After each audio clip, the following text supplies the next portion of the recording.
দেখেন সরকার কত টাকা আমাদের পিছনে করে, সরকার কিন্তু এগুলো ভাবতেছে না। আপনারাও যদি ভাবতেন যে এত টাকা, আপনারা মনে করেন আমরা প্রত্যেকটা বিষয় খুবই যত্ন সহকারে সবাক বলা আছে।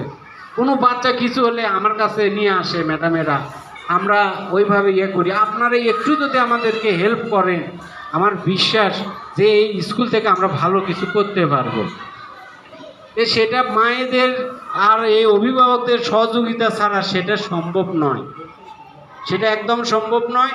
তারপরেও আমাদের প্রতি আসলে আমার তো মনে হয় যে রাগারাগি করে কিছু হবে না। আমরা মানুষ, আমরা শিক্ষিত মানুষ, আমাদের হয়তো একটু বেকাতারা কথা বললে আমাদের ইগোতে লাগে, তাহলে আমাদের দায়িত্ব কি এটাও আমরা বুঝি।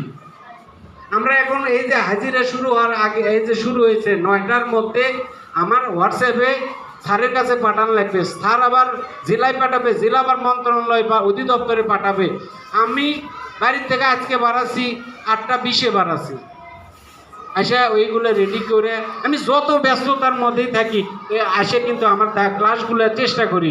এই যে কয়েকদিন যে আমার যা ভোগান্তি হয়েছে, দৌড়াদৌড়ি করা লাগতেছে, তারপরে আমার ম্যাডামিক স্যারেকেও আমি ক্লাস না নিতে পারলে বলি যে ক্লাসগুলো নেবে।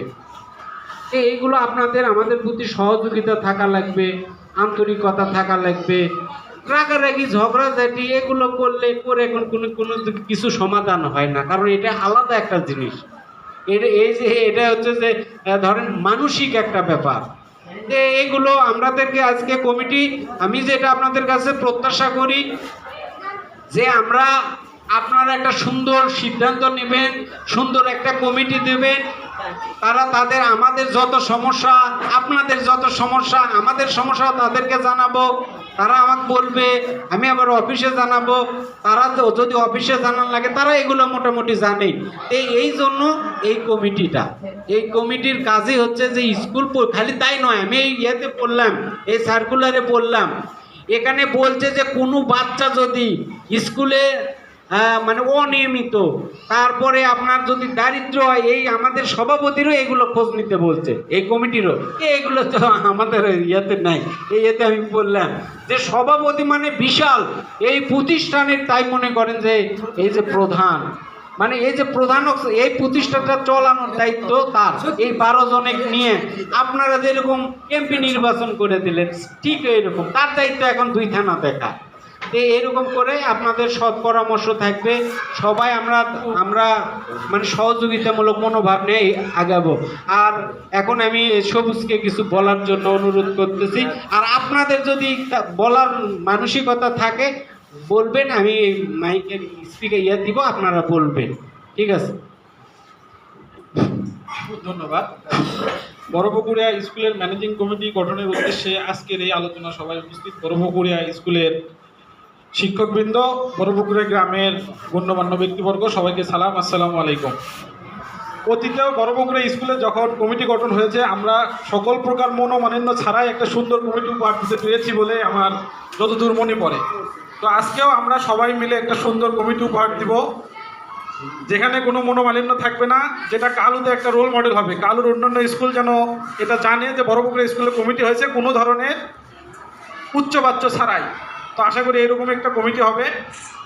আর সিরাজ স্যার অনেকগুলো পয়েন্ট বললো, সেখানে আমি যদি একটু সহজ করে বলি, তো আমাদের স্কুলে এর আগেও আমরা যেভাবে কাজ করছিলাম সেটা ছিল যে আমরাই অভিভাবক ঠিক করে দিতাম সবাই মিলে বসে, এবং আমরাই সভাপতি ঠিক করে দিতাম। তো আশা করি ওই আইনের মার কাছে না যে আমরা যেভাবে করতেছি আপনি সেভাবে আগান, কোনো সমস্যা আশা করি হবে না। এখানে আমরা সবাই মিলে বসে 4 জন অভিভাবক এবং 2 জন বিদ্যুৎসাহী, মোট 6 জন সবাই মিলে আমরা ঠিক করব, এবং আমরাই এখানে যারা উপস্থিত আছি সবাই মিলে একজন সভাপতিকে নির্বাচন করব। আর যাকেই সভাপতি নির্বাচন করে না কেন, তার প্রতি অনুরোধ থাকবে আর্থিক বিষয়টা আপনি ভালোভাবে দেখবেন, কারণ এখন স্কুলে মোটামুটি বরাদ্দ আসে, এটা নিয়ে আলোচনা হয়, অন্য কোনো বিষয়ে কেউ কিছু বলবে না। সভাপতির নামে এটাই অনেকে বলবে যে বরাদ্দ আসলো তিনি কি করলেন। তো এখানে যারা আছেন সবাই মোটামুটি সচ্ছল মানুষ, আপনারা যারাই সভাপতি নির্বাচিত হবেন তাদের প্রতি অনুরোধ, আপনাদের আর্থিক বিষয়ের জন্য কোনো কথা এই গ্রামে না আসে, তখন আমাদেরকে খারাপ লাগবে যে আমরা একটা মানুষকে সভাপতি বানায় আসলাম, তার নামে এই সব কথা আসলো। তো আশা করি এ ধরনের কোনো কথা আসবে না। তো আর আমার ব্যক্তিগত প্রস্তাবনায় আমি যেটা বলবো, 6 জন সদস্য আমাদের গ্রামের চতুর্দিক থেকে দিলেই মনে হয় ভালো হয়। সেটা পশ্চিম পাড়া থেকে একজন, পাড়া থেকে, উত্তর পাড়া থেকে, দক্ষিণ পাড়া থেকে, মাঝখান থেকে, একটু অ্যাক্টিভ থেকে যারা স্কুলে আগে থেকে যুক্ত।